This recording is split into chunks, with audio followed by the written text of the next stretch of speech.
Welcome to the Emancipate Your Mind podcast. I'm your host, certified religious transition and trauma recovery coach, Terry Hales. I help people step out of the shadows of religious fear and shame and embrace their authentic selves with love and empathy. If you're ready to throw off the shackles of learned binary thinking and explore a more nuanced approach to life, this is your playground.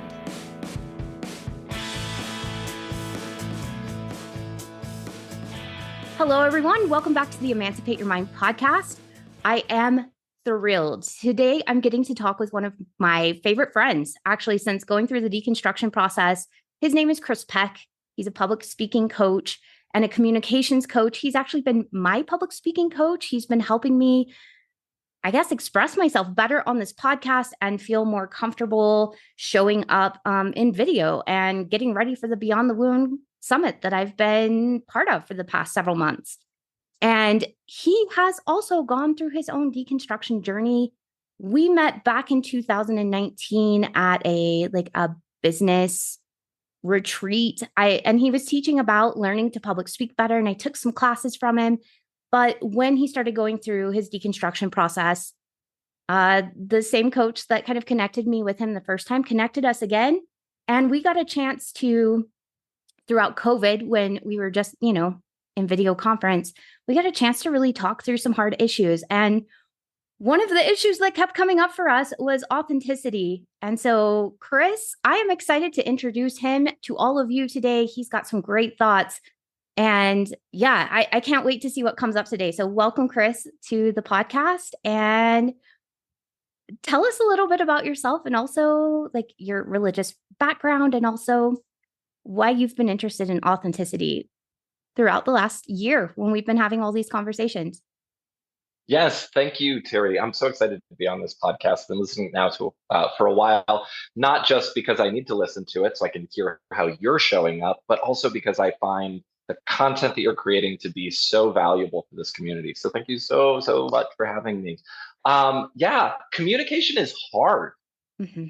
And I think growing up, that was my experience, is that it's nuanced and it's particular and it's difficult to create relationships and it's difficult to express ourselves in different groups of individuals.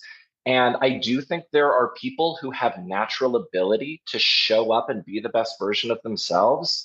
And then I think there are individuals who get vastly left behind by an underserving education system that doesn't really prioritize communication.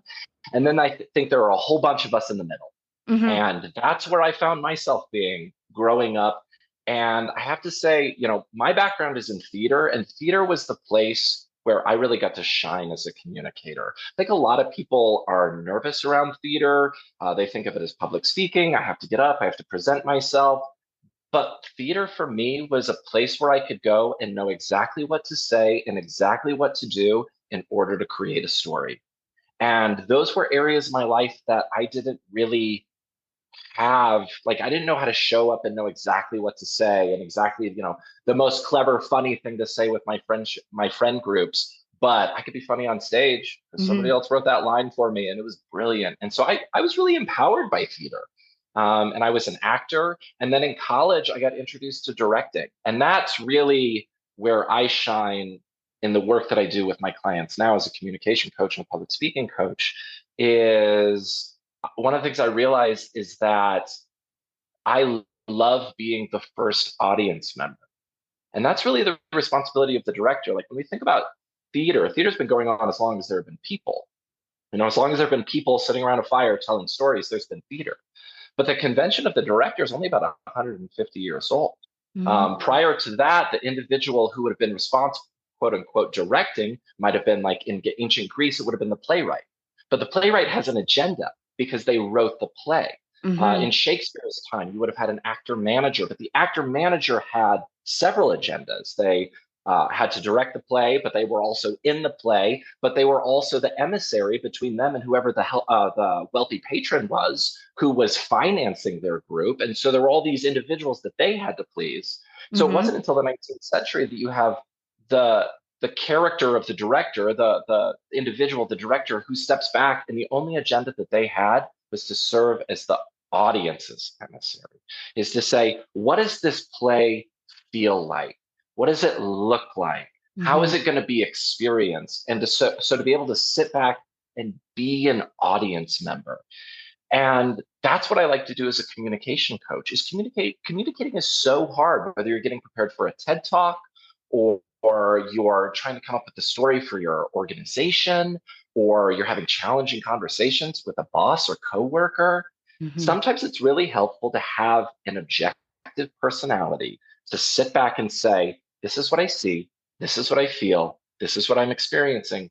Is that what you're going for? And even more than that, having a professional in that space who's been doing this for a really long time, who knows the tricks and the tools that can be applied to make that communication land just a little bit stronger. And so Yeah. that's how I show up for my clients. That's how I've had to learn to show up for myself, my own growth and healing. Like I said, I started this work as a public speaking coach, but in my own work, it's been my interpersonal skills that have Mm-hmm. really required a lot of thought. 2023 for me is all about getting curious with others. How do we listen actively? How do we show up and be interested in other individuals? How do we make them feel good about themselves when they're communicating to us in order to help share influence? Mm-hmm. Um, you mentioned it. I grew up in the Church of Christ, and the Church of Christ is a legalistic, fundamentalist, quote unquote, sect of Protestantism, although they refer to themselves as non denominational, which is probably a term that many of our listeners are familiar with. Mm-hmm. Um, it's a branch that came about in the 19th century. It was started by two individuals, Bart Stone and Alexander Campbell, who basically looked at the Protestant Reformation and said, all of these organizations have gotten so far from the quote unquote first century church, which of course is just the first century as it was articulated, in Matthew, Mark, Luke, John, and Acts. Mm-hmm. But basically looking at that and going, they've gotten so far away from this. The New Testament says nothing about using musical instruments, so we're going to get rid of musical instruments. Of course, it's a patriarchal organization. The New Testament talks about eldership and deaconship, but there's no space for another hierarchy. And so outside of elders and deacons, there's no other established hierarchy within the Church of Christ. And so just very legalistic by the quote unquote book, and very high control in the way that it's, if we use Steve Hassan's bite model, in the way that it's influencing behavior, it's influencing information, it's influencing thought. And my deconstruction started a couple of years ago, like you talked about, is a couple of years ago. I had already deconverted years before, but there were things that were showing up in my life that were making it challenging for me to build relationships, making it challenging my relationship with money. And I was just like, there's some stuff that I haven't worked through Mm-hmm. and I don't understand. Mm-hmm. I found the Journey Free group, which is Marlene Winnell's group. And from that, I got connected with some other individuals. I got connected with you. And the last couple of years have been this really challenging and rewarding journey that will last literally the rest of my life, towards kind of like health and healing in my own relationship with spirituality and religion, and how that's impacted me throughout my life. Yeah.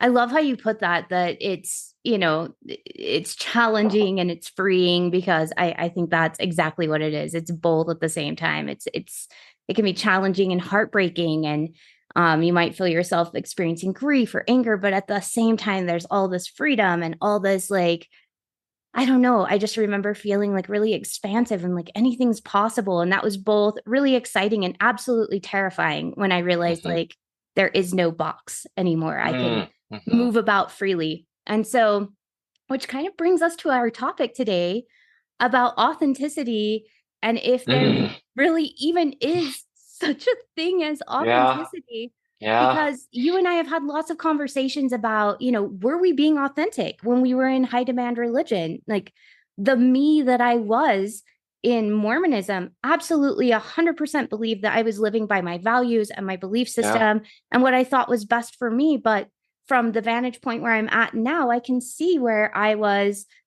distrusting myself or not listening to myself and listening to outside authority. And it's created this huge conversation for us about what is authenticity in the first place. Mhm. And it led us to read this book, Authentic: How to Be Yourself and Why It Matters, by Professor Stephen Joseph. I had heard nothing but good things about it, and I was like, maybe this will be the answer. Maybe he will have some insight into what authenticity is, because you and I have talked about it. I have read Brene Brown. I've read I think Mel Robbins has some things on Mhm. Mhm. authenticity. There are so many people that are talking about authenticity, but it is still this nebulous idea. And I was hoping that you and I would be able to read this book and maybe come out with some insights. And now What you was know everything, right? Like I all of our questions have been answered. Like There's a possibility I'm even more confused now than I was before I started reading. I mean, I have some answers. Like, I feel like I've rooted into some understanding about maybe what it is and isn't. And, but I think the biggest thing is I think I've decided that, like, does it really even matter? Like, is there a way for us just to love and accept ourselves the way we are, instead of like worrying so much about whether we're being the realest version of ourselves or not? Before we jump into the rest of this conversation, I'm excited to announce that Chris will be joining the live discussion on Wednesday, February 8th at 6:30 p.m. Mountain Time. If you want to be a part of that discussion and all the weekly exclusive content, become a monthly subscriber to the Emancipate Your Mind podcast. To do this, go to emancipateyourmind.org and look on the right side of the page if you're on your computer, or down at the bottom if you're on your phone, for the box that says support the podcast and give a gift. Choose any amount that works for you. Each month on the 5th, I'm given a list of new donors by mormondiscussions.org, and those people are automatically added to all of the exclusive content. But if you want to participate as soon as possible, send me an email at terry@emancipatedcoaching.com with the title "I donated," to be immediately added to the weekly email list, where you'll receive exclusive bonus material and the login information for each call. If you've already become a donor and you feel like you haven't been receiving the emails, please check your spam or promotions folder, or email me for additional help. So, Chris, what was right. it like for you as you were reading? Oh, it was such a journey. So the first thing that I did is, as I was waiting for the book to come, there's a portion of the book that's available on Amazon. And so I went through and read that. And I think you remember the text where I was like, I am concerned. Like I'm already finding myself in this place of judgment.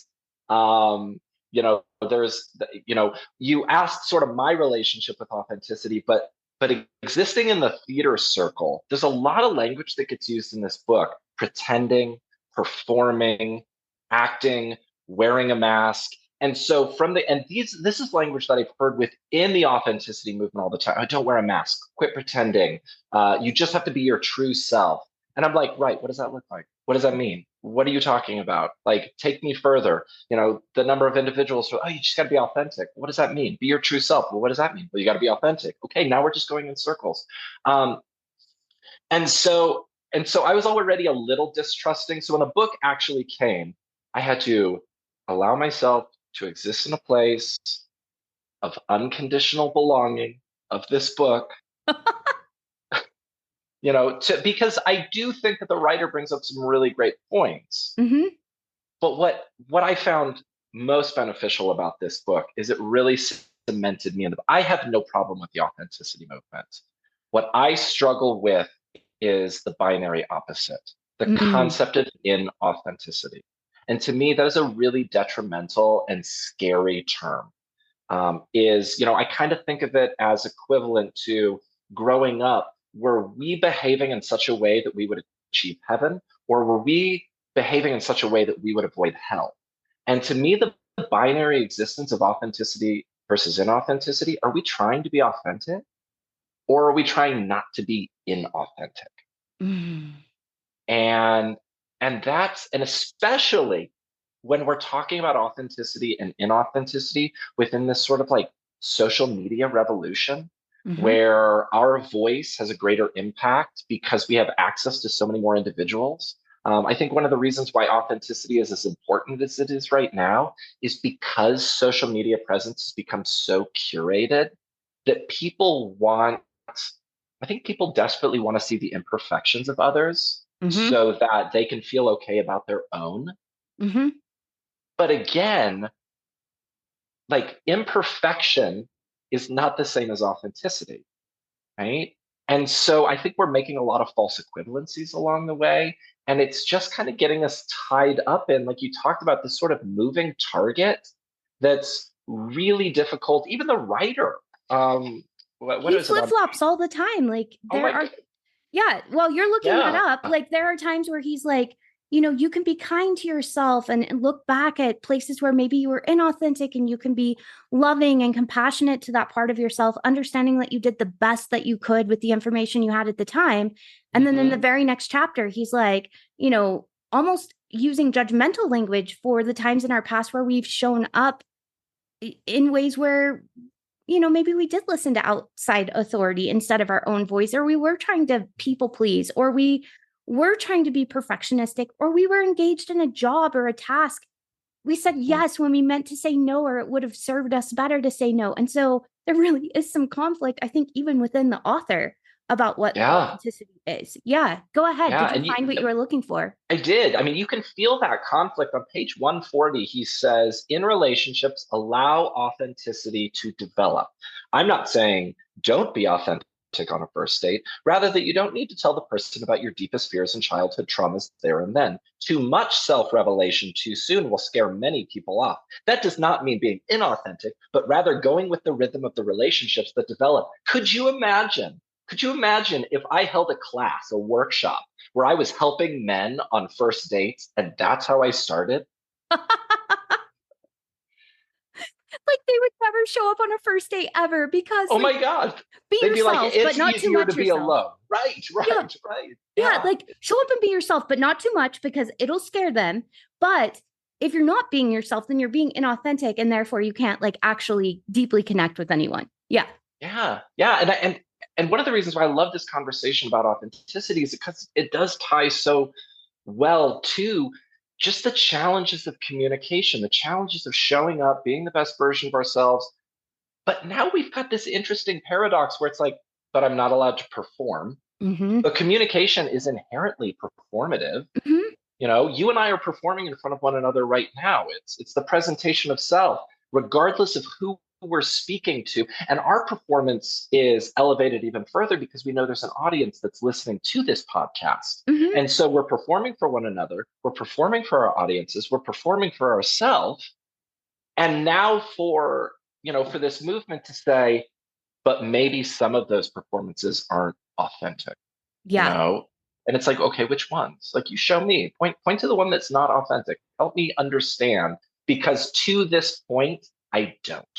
Yeah.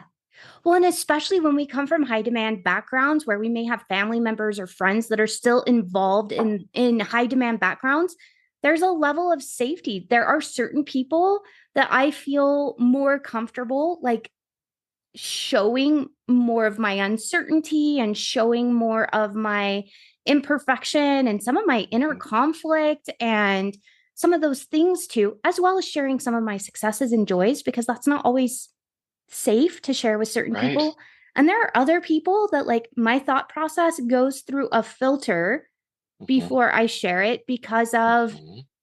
their ability to accept or not accept the message and knowing whether it's going to be weaponized against me or not. And I don't think it's inauthentic to want to keep Hmm. some of those people in my life, but to understand, I'm going to have to curate what I say to you. I'm going to have to, I almost have to speak it to myself inside of my brain and be the director and listen to it as if I'm the other Yeah. person and say, how does that land? Does Yeah. that, does that give too much information? Does that feel like I'm accusing them? Because I have some very fragile people in my life that I have to be like, Hmm.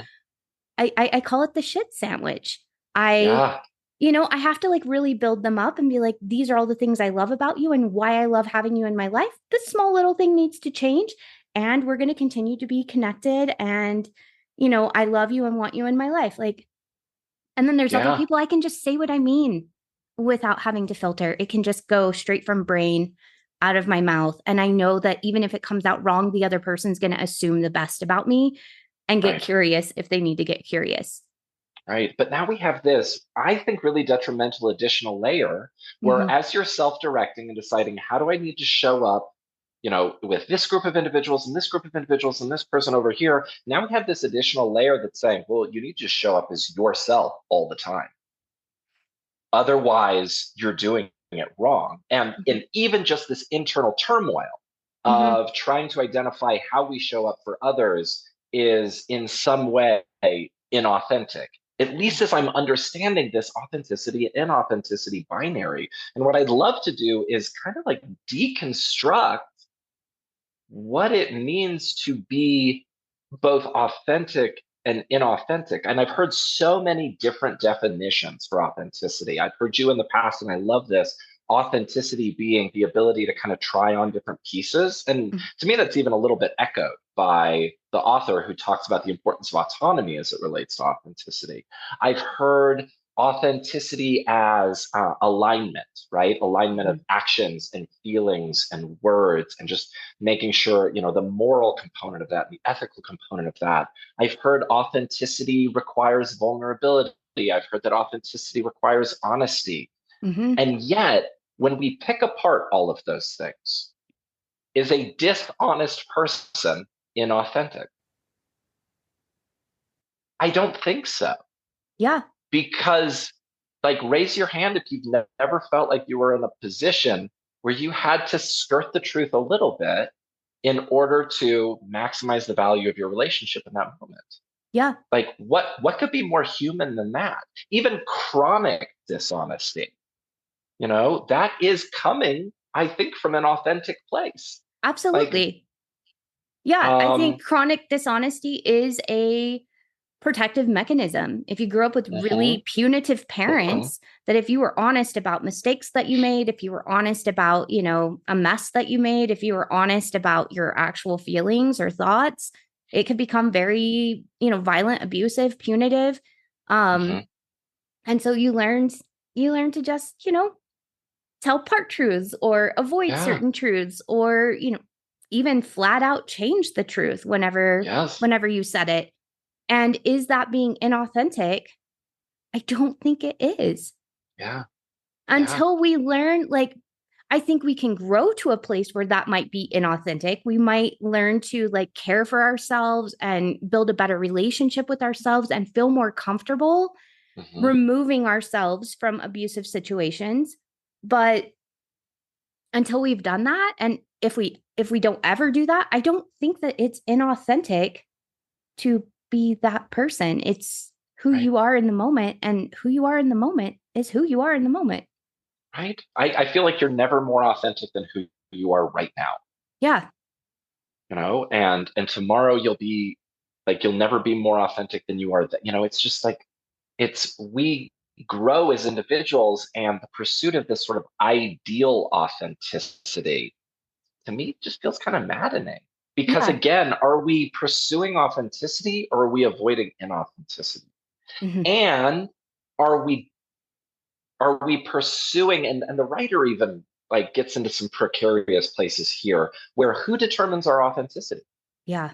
Do I determine my own authenticity and who I am, or is it my audience? Is Mhm. it my relationships? And the section of the book that strikes me when that is when he was talking about the church. There was the church in Europe that wasn't allowing individuals. I don't remember exactly how the story, but essentially the perception of the church was really negative, and he Mhm. was trying to use that as an argument for inauthenticity.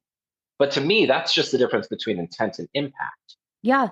Yeah. Um, Yeah. the same thing with the authenticity as it serves politics right now, and talking about why certain individuals have been successful in political races versus other individuals. And this perception of authenticity, So who decides what authenticity is?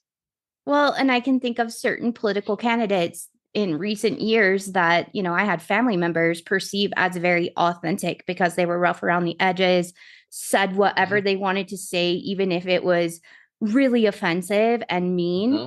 And if that's what we're viewing as authentic, is that even good for society? Like, I Yeah. can't imagine that it is, because we've got like what you're thinking, and then we've also got like the relationships that, I mean, we're social creatures. We're both individuals and we're social Hmm. creatures. And we're walking this like fine line between who I am and how I relate with the Hmm. rest of the people. We're Hmm. individual and we're social creatures.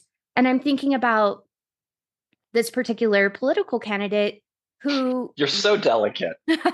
really kind of, I think anyone listening Yeah. knows who I'm talking about, but Yeah. like really unraveled a lot of like social cohesiveness, and I think Right. created a lot of divides in our society here in the United States because of their inflammatory language. And Hmm. having done a whole segment on narcissistic personality disorder last year, a lot of that hubris Hmm. is a mask. A lot Hmm. of that saying whatever you want and being bombastic can be a mask for a very small and fragile ego. And so, is that being authentic? Well, and let us not forget that this particular individual is also a reality television star. True. This individual knows how to show up for audiences. This individual knows what audiences want, and good or bad, went in and had a Yeah. brand that resonated with an audience that was deeply distrusting of the other candidates, that Hmm. created safety through a bullying persona, and created a safe space for a safe space, however we want it, but essentially created a safe space for people who were excited about hearing that kind of rhetoric again. Yeah, absolutely. And just for those listening, I'm not saying his name, not because I'm trying to be politically correct. I just really hate giving attention to people who love and crave that attention to like massage their egos. So that's why I'm not saying the name. It's really not for political correctness. It's because I just don't want to feed the fire. Yeah. So Although I bet you can all guess. I'm sure you can all guess, but I don't want his name to show up anywhere in my podcast or my space. So Yeah. there we go. Yeah. Um, So what do you think? Like what is inauthentic to you? Like what you is know, that like? that's such a good question, because I think the only time when I'm looking at just my life, and I could be absolutely wrong here, I Hmm. definitely don't have any answers when it comes to authenticity. I feel like the more I learn, the less I feel like I know. Mm. Um, for me, when I know that I am acting out of step with what's best for me, what I want, what I believe, and what I value, Hmm. and I continue to carry on that path even after I become aware of it, Hmm. is when I'm being inauthentic. That's the only Mm. time I can think of that I'm being inauthentic, is when, maybe I say yes when I mean no. And Hmm. let's say I don't realize it in the moment, because sometimes I don't. Someone will ask me something, and my knee jerk reaction, because I've done it for 37 years, before I started correcting that, was just to say yes, like to be a helper, to be what people need, to caretake. And so let's say I say yes in the moment, but when I become aware, when I come home and I start to feel resentful or Mm. overwhelmed, or it starts to feel like that was not a good choice for me, but instead of having a conversation with the person, like, you know what, I said yes, but actually, I need to reverse that. I did not think this through. This is not good for me. And I just continue forward, and I harbor all the resentment, the overwhelm, all the yuck inside of me. And I Mm. decide to, to just kind of swallow down the yuck so that they're not offended. For me, that's when I'm being inauthentic. Mm. However, I understand that there are times when sometimes I choose not to have those conversations and I just go through with it anyway, because for me, the price of having the conversation is higher than the price of me swallowing the yuck. And I Yeah. don't know if that's inauthentic. Again, I feel like I have more questions than I have answers at this moment. What I love that the writer points out is the Greek term for authentic, authentikos, which means to act in one's own authority. And that was really illuminating for me Mm-hmm. because, and I'm sure as soon as I say this, somebody's going to come up with an extreme answer, and I'm going to be like, okay, I hadn't thought of that. But even the circumstances that you just laid out, at what point are you not acting in your own authority? True. Even if you are placing yourself in a position of resentment and even self-harm, right? At what point are you not acting in your own authority? And that's what's a little scary to me is, when we talk about resisting inauthenticity, there's like this kind of fear factor to me of, am I not acting in my own, like, then whose authority am I acting in? But also I've heard that used on the flip side, where since I'm not acting in my own authority, I'm devoid of accountability and Yeah. responsibility, Yeah. and so we've heard that too. But that's what I keep running into is I can't think of a circumstance where we don't even have, even if we have a limited choice, even if our choice has been compromised, when you and I came out of high control religion, where mind control is used, where behavior control and thought control, but even within that limited autonomy, and I do want to talk about autonomy and unconditional belonging, but even within that limited autonomy, we have choice. There Mm-hmm. are decisions that we can make. And you talked about it as we're doing the best we can with the information that we have. And Mm-hmm. limited though it may be, it exists. And within that limited information, we are able to make choices and act in our own authority. Yeah. So I just don't see a circumstance where we can truly be an inauthentic version of ourselves. You are the only you that will ever exist. How could any part of that possibly be inauthentic? Mm-hmm. Mm-hmm. I love that. Like my brain is going all over the place trying to like think of, a situation where, we might be inauthentic and I can't really come up with one Hmm. because even if we're purposefully lying to someone, we're still in our own authority. We're making that choice. Even if I choose to sit in the yuck instead of have the difficult conversation with someone, Hmm. I'm making that choice because for whatever reason, I've decided that's the best thing for me at the time. I stayed in high demand religion, partly because I didn't have all the information, but partly because I felt like it was the right choice for me because of the information I did have. I was Hmm. acting authentically at the time. I thought that what I was doing was the best choice for my life. And then I Hmm. changed my mind. And does that mean I was inauthentic on either side of that equation? I don't think it does. Yeah, So, I think it's all, there is something that you brought up. I think it's always easier for us to look back mhm, and go, I wasn't being an authentic version of myself, right? But yeah, I also think show yourself a little self-compassion absolutely. because yes, you were. I had a really interesting experience. My ex-fiance liked one of my Instagram posts, which brought up all this stuff for me, right?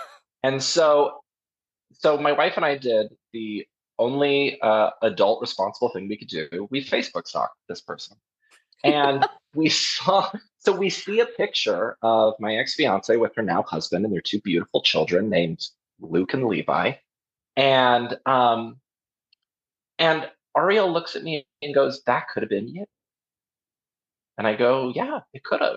And she goes, Mhm, "Although you were being you were being your inauthentic self back then." And I didn't say anything about that, but as I went away from that experience, I was like, "No, I wasn't. Like I mhm, wasn't an inauthentic version of myself. I was 25, 26-year-old Chris. I was doing the best I could with the information that I had. I loved a person in that moment. And things didn't work out. And yes, I grew from that into what I am now. But to look back and say that I was being inauthentic then, well, then just as easily in 10 or 15 years, I can look back at this Chris and say, well, he wasn't authentic either. And that's the other challenging thing is, and I don't want to get trapped in a binary, but if it's possible to be inauthentic, then aren't we kind of always being inauthentic? Like if we're always performing and like, from that perspective, aren't we really only authentic when we're in the shower by ourselves, alone with our thoughts? And even are we being authentic then because we have limiting beliefs? We have, Right, we have a right. limited understanding.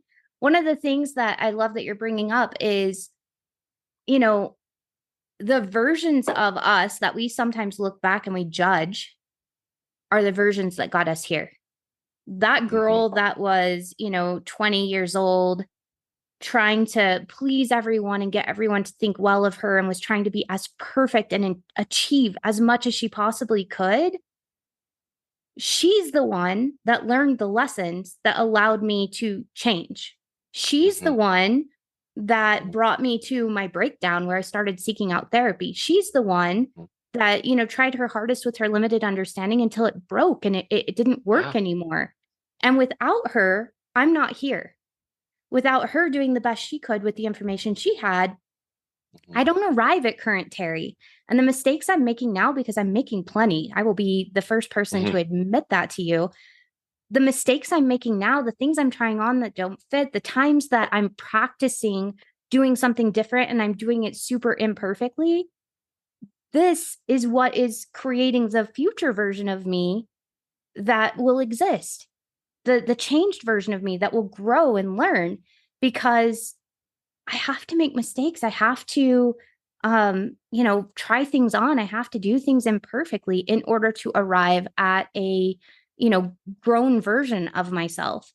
And as Right. long as I'm judging 20-year-old me, I am hindering 60-year-old me Hmm. because 60-year-old me could just as easily, like you said, look back at 40-year-old me and say, what in the world were you doing?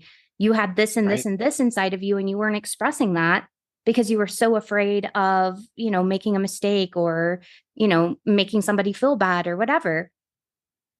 Well, of course I'm making Yeah. mistakes. And of course I'm still grappling with people pleasing and perfectionism and overachieving and all those limits. Of course I am. And as I grapple with them and try things on in practice, I'm becoming who I'll be at 60. And that version of me will grapple with those things until I become the version of me that's 80 and so on and so forth. Yeah. So, Yeah. Well, and the other piece that you just mentioned too is, when we spend so much time looking back in the past and kicking past versions of ourselves, we're establishing permission for later versions of ourselves to kick us now. Like, yeah, so so we just fall into this trap where we're again never enough.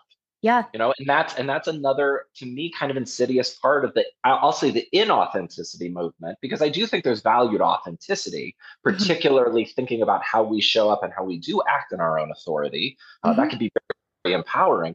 But to me, what's so insidious about the inauthenticity movement is this never enoughness, like, Yeah. and always concerned, am I being authentic enough? Am I doing this right?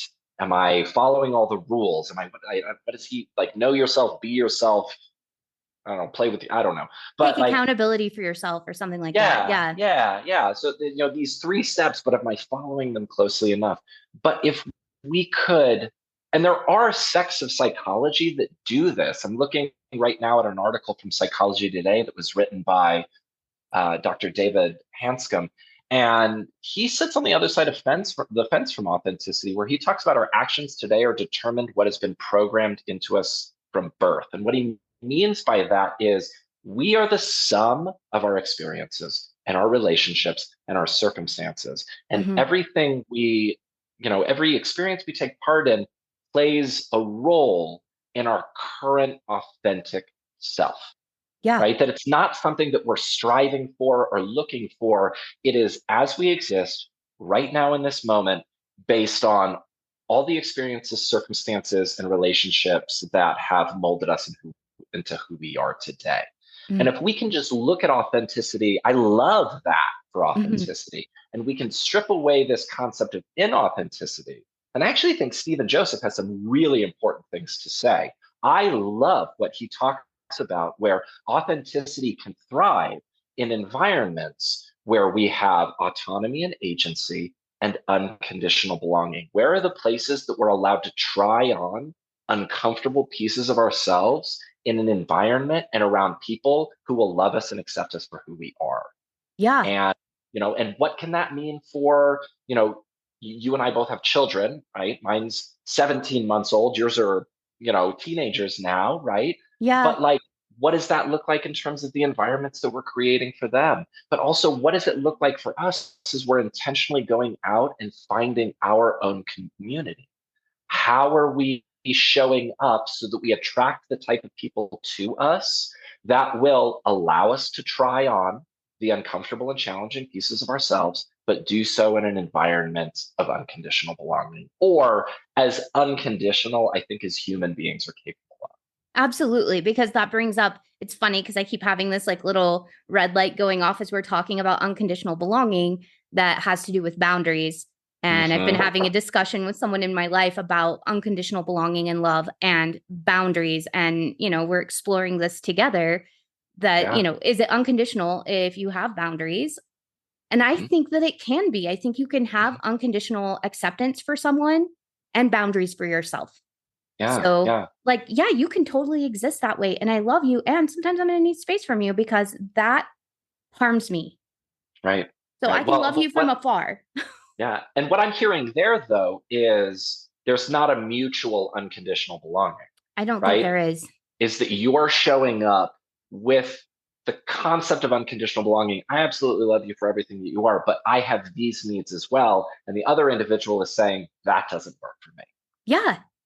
you Yeah. know and so you know and so and you know and that's the other thing too, in the way that we intentionally show up, and some of those relationships are chosen for us. Like, we don't get to decide who our family is, No. but if we can, of course we're going to be in internal conflict with ourselves if we keep showing up in environments of people who want us to be someone that doesn't feel I'm not going to say someone that we're not, because I think we're capable of performing anything and everything at any moment, but something that just doesn't feel right, something that's in conflict, where we do feel an internal to external conflict.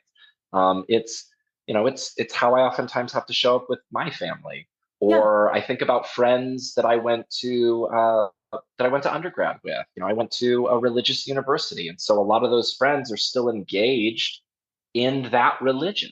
And Mm-hmm. so, how do I show up when I talk to them? Do I want to be that combative guy who wants to talk down about their religion? Not really. Mm-hmm. And so I'll just go ahead and sit in that space, and it'll be a little bit uncomfortable for a little while.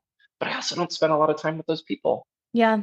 because it doesn't feel like an environment where I can be autonomous, where I can try on different pieces of me, right? Particularly the agnostic pieces of me that are really relishing in the joy of uncertainty, and doing so in an environment where I don't have to be shamed Mm-hmm. because I walked away from a religious organization.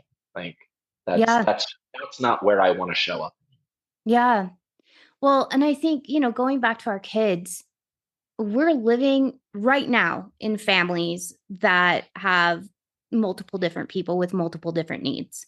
Hmm. At no time are we all going to be on the same page. There are going to be times where certain of us need like attention, and we're going to need like hugs and cuddles, and the other person needs time alone for whatever Hmm. reason. And I think really those places where we feel autonomous, where we feel like we can try on things, is where we do communicate our various different needs. And we walk that line that we were talking about between being an individual and being part of a group.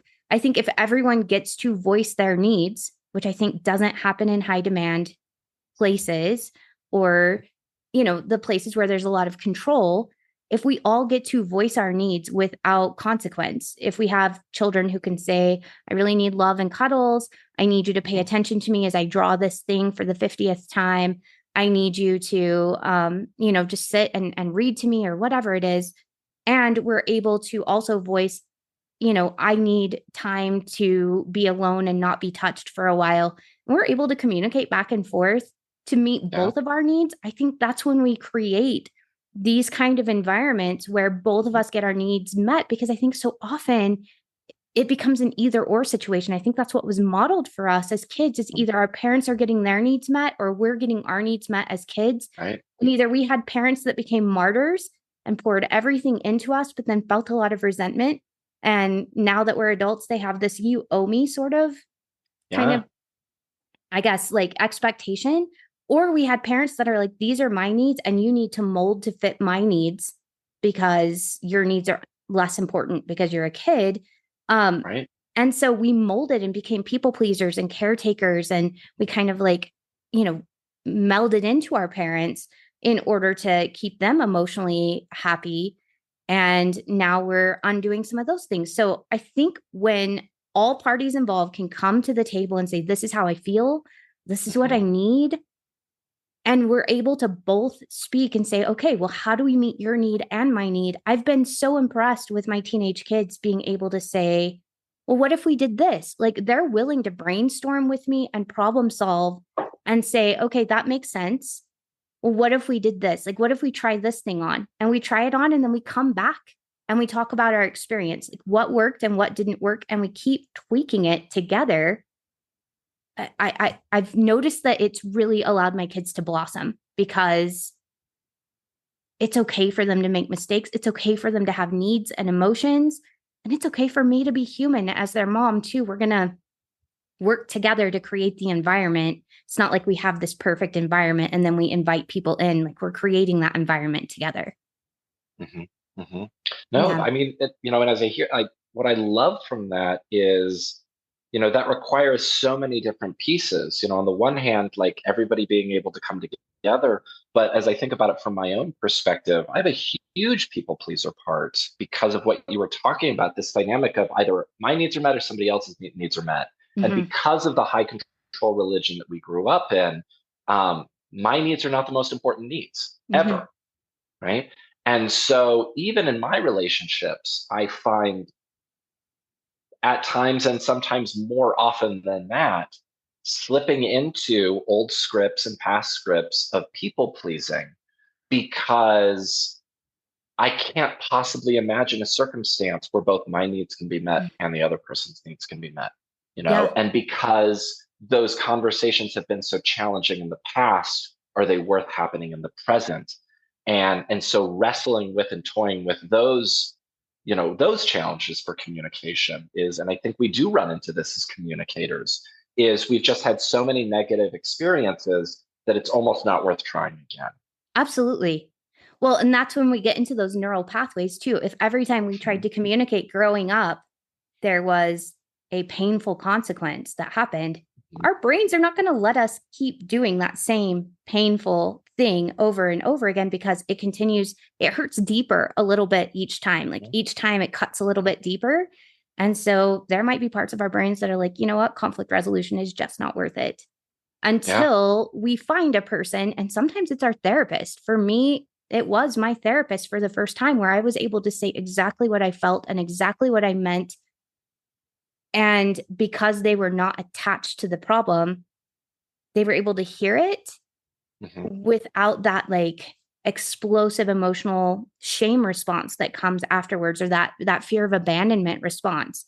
And practicing with a therapist allowed me to finally, work with my own neural pathways to try something different. I started kind of creating a new Mhm. pathway Mhm. that allowed me to better communicate and to feel safe, at least with some people. I still don't feel safe with a lot of people in my life. If I'm being Yeah. honest, I would say 90% of people I don't feel fully safe with. There's like this very small group of people that I feel like I can take most of the armor off because I don't know that we ever take all the armor off. Even Kevin, who I trust probably more than anyone else in my Yeah. entire life, there are still thoughts I keep to myself. Mhm. There are still times I look around and I'm like, are you kidding me? You've got that pile of mess on the floor. And then I have to like talk to myself, right? Where, because Yeah. we'll create Yeah. a story like, oh, what a slob. He doesn't care. And I'm like, and he works a crap ton and he'll clean it up this weekend. I could just ask him if I wanted to, like, Mhm. to clean up this pile. And he would do it. Mhm. So I don't share those thoughts with him, but I have them. And uh, that could be considered masking as well, that I don't just share it because I think it. Right. Right. And there's nothing wrong with masking, like this idea of, again, from a theatrical perspective, demonizing things like wearing a mask or acting, which by the way, the word act, it means to perform an action. Mm-hmm. It's not pretending, it's not fake, it's not disingenuous. It's just we're performing an action with the intention of receiving a certain outcome. Absolutely. And again, what could be more human than that? But like thinking about, something that you were talking about with the neural pathways, and I equate it to this idea of scripting. And this is another thing that frustrates me with the authenticity movement is I think in authenticity, we want to be like unscripted and improvisational and easy and free. And that doesn't work when we're changing neural pathways, when we're trying to override past scripts that have served our inner child, our inner adult, our inner parent for so long. And so sometimes scripting out exactly what you need to say verbatim and reading it to a person verbatim, it might feel weird. They they might be upset with you because you're not making eye contact. But if you have something that important to say, Mm-hmm. don't, and that without the script, you're going to fall into past scripts. You're just going to do it the same way you always have, right? Mm-hmm. Sometimes that's the best way that we can perform changing our communication patterns Yeah. is by being so disruptive that we have to physically write this thing down and memorize it or read it verbatim so that we get our message across exactly as we want to. Absolutely. There have been super difficult things I've had to communicate with people where I've written a script and sent a voice text.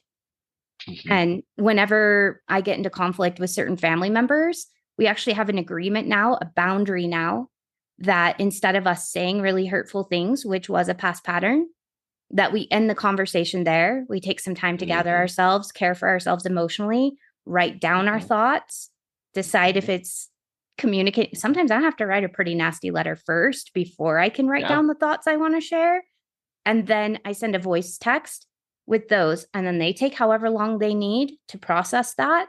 They write down whatever nasty thoughts they need to write about me, I'm sure. Yeah. And then Yeah. write what they want to say back. And they voice text me back so that we have that like part of the communication that comes from our tone of voice as well.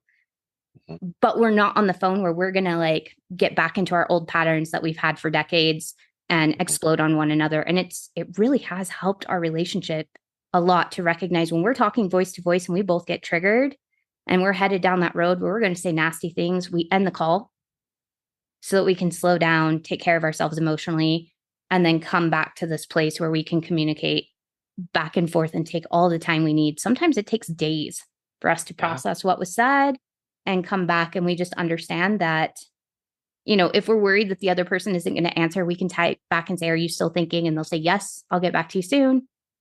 And it has worked to slow it Yeah. down when we have really deep patterns of just wanting to say really hurtful things to one another. Right. Right. Yeah. And that environment could be more beautifully authentic than that practice. Like Mm-hmm. talk about acting in your own authority to say, this is a boundary. We're Mm-hmm. going to stop here. I mean, that's, yeah, what could be more authentic than that challenging piece of the human experience? Those challenging conflict conversations where we have to say, you know what? This communication is too hard. We're going to stop. Yeah. Yeah. It's not productive. It's actually hurting Mm-hmm. us more than it's helping us. It's getting us further from what we want which is to be connected with one another. We're getting further away from that. We're actually adding a whole bunch of garbage in between where we are now and where we want to be. So we're going to shut that down. And then we're going to be intentional about like what we're communicating and really take some time to think about that and slow it way down. So, Mm-hmm. yeah, I want to go ahead and kind of wrap this part up, which is, does authenticity exist? Um, how do we practice authenticity? And really invite you before we end this episode to those of you who are listening, I want to invite you to take some time with your inner child. We've gone through that for the last couple of weeks. Notice where you have maybe some feelings about how you show up with people in your life or how you're showing up at work or how you're showing up with your kids. Where do you have some feelings? You'll notice that They're the things that kind of bug you whenever your brain is kind of quiet. So when you're washing dishes, when you're getting ready to go to bed, it's those thoughts that are on loop. Sit down with those and see if you can give them some love and acceptance. Instead of feeling like you need to change them, my invitation to you as we're practicing authenticity is, can we accept those parts of ourselves? Can we validate those parts of ourselves? And can we just understand that those parts are doing the best they can? Can we give them a little love? Is there anything you would invite people to do, Chris, before we wrap up this session? You know, as we're talking about this idea of authenticity, and for me, again, I'm so resistant towards the term inauthenticity. Mm-hmm. And if you find yourself in a position where maybe you feel like this is becoming more about not being inauthentic than it is about being authentic, get really curious with that. Like, Mm-hmm. what's showing up for you? What's going on there?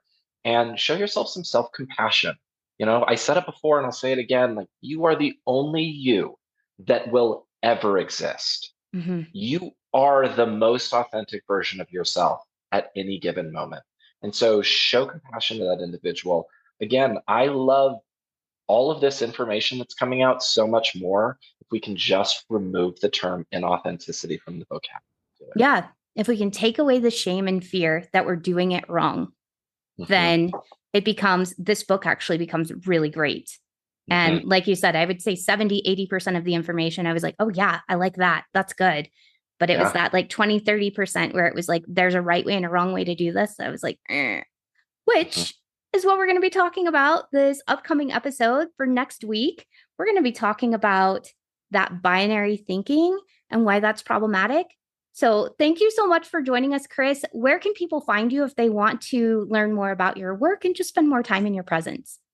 Oh my gosh, I would absolutely love for you to follow me on Instagram at Chris Speaks Up. And then if you want to contact me directly, just go to my website, www.speakintactioncom.com, and you can find all of my contact information there. Perfect. And we will have all of that in the show notes as well. So you can just one click on it and head on over. Thank you, Chris, for joining me for this session. Thank you. I'm so excited to talk about the next one, and I'll see all of you next Sunday.